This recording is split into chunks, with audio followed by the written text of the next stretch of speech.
good morning. Ano mga boss? Nandito nga ako sa Bulacan. At gusto ko lang i-share sa inyo, di bali 2 araw na ako dito sa Bulacan. Gusto ko lang i-share yung nakita na silip ko dito sa Bulacan. Gusto ko lang may bahagi yung naging experience ko sa 2 araw. Sige, ipapasilip ko sa inyo yung mga nakita ko at saka experience dito sa Bulacan. Dahil meron din nga akong ibang taong nakapanayam dito na siguro sanay na raw sila na ganitong buhay. Kasi nga may tabing ilog, umaapaw yung tubig. At ipasisilip ko sa inyong bahagya yung mga bahay dito sa Bulacan. Ano? Let's go!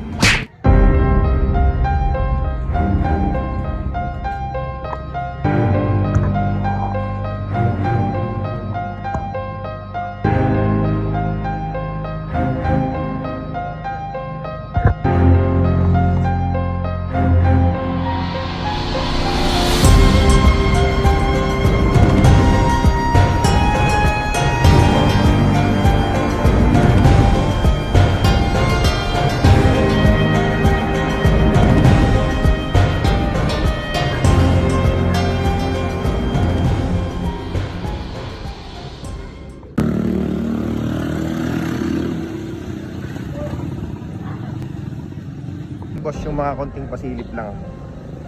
Makikita nyo ba na yung bahay na yan ay hindi na nagagamit yung baba? Kasi nga sa gabi tumataas yung tubig pag high tide. Ang nagagamit na lang nila yung taas. Wala, yung baba ano na lang, may mga tubig na yan. Kaya ganito kaya hirap sa Bulacan.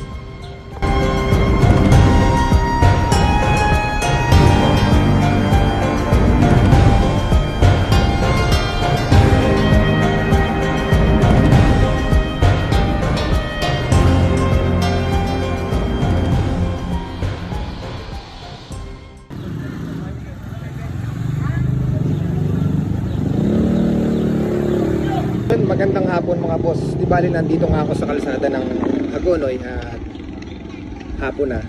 Unti-unti nang nagbabago yung tubig dito ba. Makikipapakita ko sa inyo na unti-unti nang tumataas kasi high tide na. Diyan. Mamaya makikita nyo tataas na yung tubig dyan. Ganyan na yung nangyayari dito sa Hagonoy pagdating ng hapon kasi nagkakaroon ng high tide. Tapos pag low tide babalik ulit siya sa normal.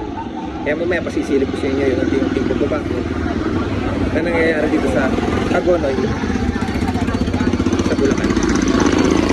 Isang halimbawa ng tubig dito sa Hagonoy na nanggagaling sa ilog nila. Tataas yan pag nag-high tide na, unti-unti yan kasi mamaya pag patilim na dito na yan naagos papunta sa kalsada. Mamaya lubog na yan sa tubig. Pero babalik din siya pag nagkaroon na siya ng low tide. Ayan o, kita natin na unti-unti nang tumataas yung tubig sa kalsada. Ganyan ang nangyayari dito sa Hagonoy. Madalas o araw-araw ganyan ang pangyayari. Kaya siguro mga residente dito, mga nasanay na din. Kaya pagbago ka lang siguro dito, siguro maninibago ka, pero pag mga taga rito ka na, siguro hanggang doon na lang talagang magtsatsaga ka. Ayan o, tumataas na yung tubig kasi nag-high tide na.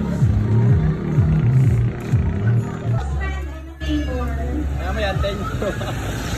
Diyan ako pang araw-araw na pangkaraniwang baha dito. Ganun na po ba lagi dyan? Oo. Yeah. Maliit pa nga yun, hindi matapatan yung malaki. Dumugi ito pag 4 Mga hanggang anong oras yan naangat? Mamaya, puno na to. Hindi, mababaw lang yun. Sa sanap lang dito. Ano pong sukat doon? May ginatawag yung sukat yun. 4-3. Ang pinakamababa po? Ay, mga kwalda, mga 2-9. Pinakamalaki nun eh, 4-9. Pag 4-9 dito eh. Dito. Lalakatan ko sa liyan. Ayan po 4.9. Ang 4.9 na nangyayari pag bagyo. Hindi, yung high tide na kwalda. High tide lang normal. Paano kung bagyo? Mas mataas pa. Pag nagpapakawala yung gandam.